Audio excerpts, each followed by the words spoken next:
Halo, kembali lagi di channel Wanda Sally. Buat kamu yang baru gabung, jangan lupa subscribe ya.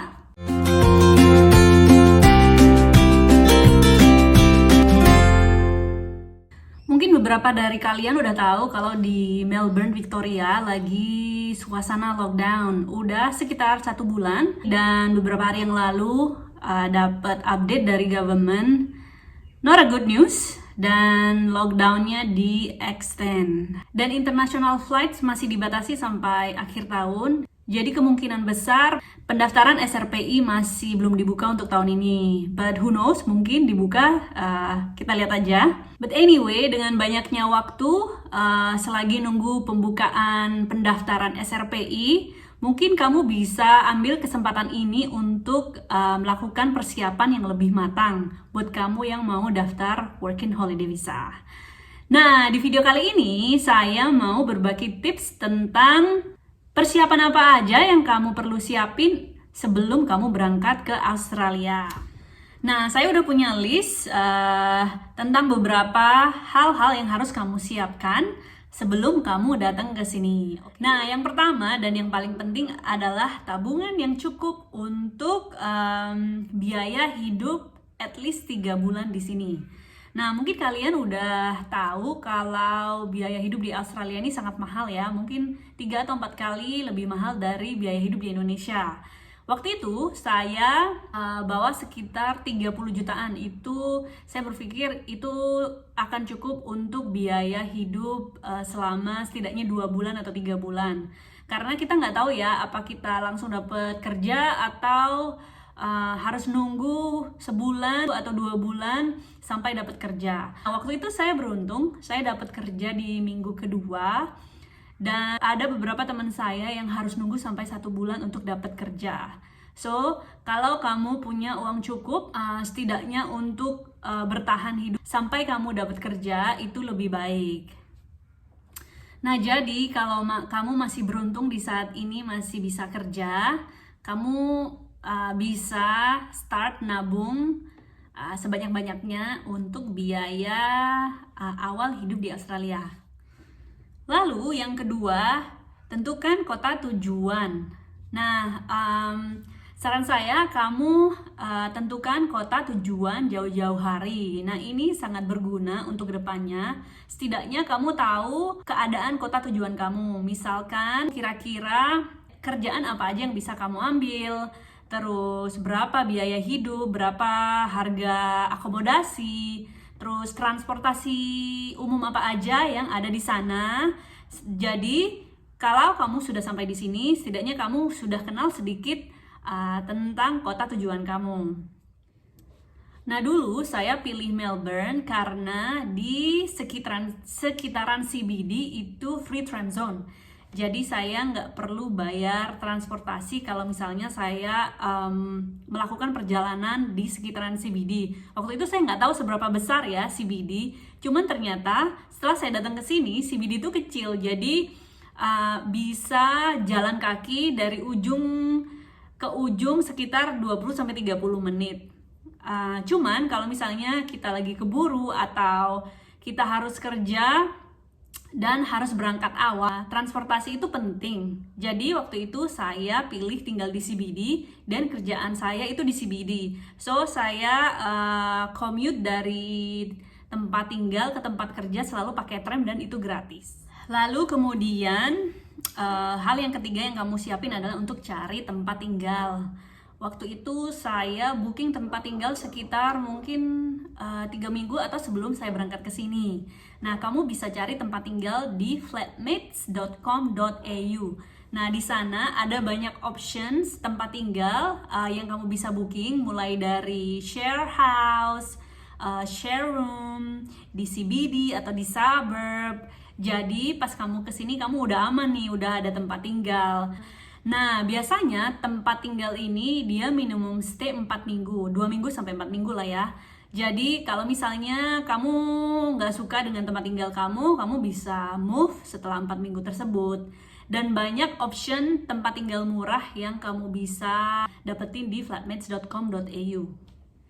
Nah, kalau misalnya kamu perlu kontak untuk mencari tempat tinggal di daerah Melbourne CBD, kamu bisa DM saya di account Instagram Wonder Sally. Saya ada beberapa teman kenalan yang menyewakan share room di daerah CBD Melbourne.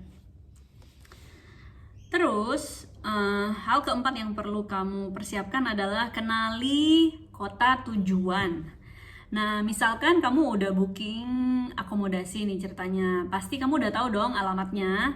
Nah, kamu coba research di Google Map, ada apa aja di sekitar alamat tersebut. Apakah ada cafe atau grocery store, apakah harus jalan 15 menit ke next train stop atau train station. Jadi kamu tahu gimana cara menuju tempat tinggal kamu dari airport nanti kalau kamu udah datang ke sini. Terus gabung WHV group di Facebook atau di WhatsApp sesuai dengan kota tujuan kamu. Nah, dari sana mungkin kamu bisa dapat informasi tentang available room for rent atau tentang kerjaan. Kadang orang-orang ngepost vacancies di sana atau kamar yang available untuk di rent. Jadi kamu bisa juga tanya-tanya kalau kamu ada pertanyaan tentang kota tujuan kamu.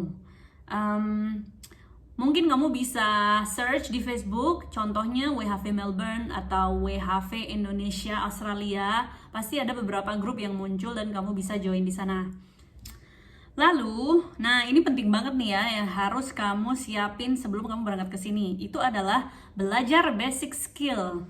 Nah, mungkin kalau kamu udah tahu kerjaan apa yang misalnya kamu mau apply di sini, misal contoh kamu pengen jadi barista, kamu setidaknya harus belajar cara bikin kopi di Indonesia, ambil barista course atau kamu bisa kerja di coffee shop atau cafe di Indonesia beberapa bulan sebelum kamu berangkat di sini. At least kamu udah punya experience melakukan pekerjaan tersebut. Jadi pas kamu apply kerjaan sebagai barista di sini, pas trial, at least kamu sudah bisa menunjukkan ke future employer kamu kalau kamu bisa bikin kopi. Bisa tahu bedanya cappuccino, latte, flat white. Nah, kamu juga kenali jenis kopi apa aja sih yang biasanya disajikan di kafe-kafe di Australia. Terus kemudian improve bahasa Inggris kamu. Jika menurut kamu bahasa Inggris kamu masih kurang untuk daily conversation, sebaiknya kamu belajar dan latihan lebih banyak. Bukan hanya kemampuan berbicara bahasa Inggris yang penting untuk kamu miliki pas kamu datang ke sini, tapi listening itu sangat penting ya. Soalnya kamu akan berhadapan dengan selain orang-orang dari negara lain, tapi yang paling susah untuk dimengerti adalah bahasa Inggris orang sini. Karena mereka accent-nya berat dan pakai slang words. Jadi kamu harus benar-benar mengerti dan digest apa yang mereka katakan. Nah, saya even udah 4 tahun di sini masih kadang-kadang masih belum ngerti aja apa yang mereka bilang. Soalnya cara ngomong mereka kayak diseret dan juga mereka memakai kata-kata yang saya belum pernah dengerin sebelumnya. Mungkin kamu bisa search di YouTube video tentang Australian slang words, atau kalau kamu pakai Netflix bisa tonton Australian movies atau Australian series. So, kamu bisa membiasakan diri mendengar bahasa-bahasa Inggris yang pakai Australian accent. Setidaknya kamu udah pernah dengar kata-kata itu dan kamu tahu artinya. Oke, next adalah belajar memasak. Nah, saya yakin mungkin kebanyakan dari kalian gak bisa masak seperti saya dulu sebelum datang ke sini. Saya gak bisa masak. Bisa sih masak basic-basic, cuman karena di Indonesia itu gampang banget dan murah banget untuk beli makanan di luar. 10.000 udah kenyang aja. Tapi kalau di sini paling murah makan di luar itu $10. Bisa dapat lebih murah tapi jarang, dan $10 pun itu mungkin tidak sesuai dengan ekspektasi kamu, mungkin juga nggak bisa buat kamu kenyang. So, kamu harus bisa belajar masak. Terus, siapkan mental dan fisik. Nah, kalau misal ini bakalan pengalaman kamu pertama untuk tinggal dan kerja di luar negeri, ini bakalan agak berat. Karena kamu akan menghadapi culture yang berbeda, ketemu orang dari banyak culture yang berbeda dari negara-negara lain, terus makanan yang berbeda, terus bahasa yang mungkin agak susah untuk dimengerti, terus cuaca yang berbeda. Jadi kamu harus siapin mental dan fisik. Dan kenapa saya bilang fisik, itu juga karena kebanyakan pekerjaan untuk working holiday visa holder di sini itu adalah pekerjaan fisik. Kamu harus berdiri berjam-jam dan di akhir shift kamu bakalan merasa capek banget. Dulu waktu beberapa bulan pertama saya nyampe dan kerja jadi kitchen hand, itu dishi, cuci piring, itu 6 jam aja saya kerja. Pas pulang-pulang rasanya mau pingsan. Nah, jadi mulai sekarang mungkin kamu sering olahraga biar kamu pas udah di sini nggak kaget dan nggak gampang sakit. Nah, yang terakhir adalah coba cari kerja sebelum kamu berangkat ke sini. Jadi mungkin setelah kamu sampai di sini kamu udah punya beberapa trial appointment. Saya sempat upload video tentang gimana cara cari kerja di Australia. Nanti saya cantumin link di kolom deskripsi di bawah ini ya. So gimana? 10 hal tadi yang perlu kamu siapkan ke Australia, kira-kira kamu bisa lakukan sejak sekarang nggak?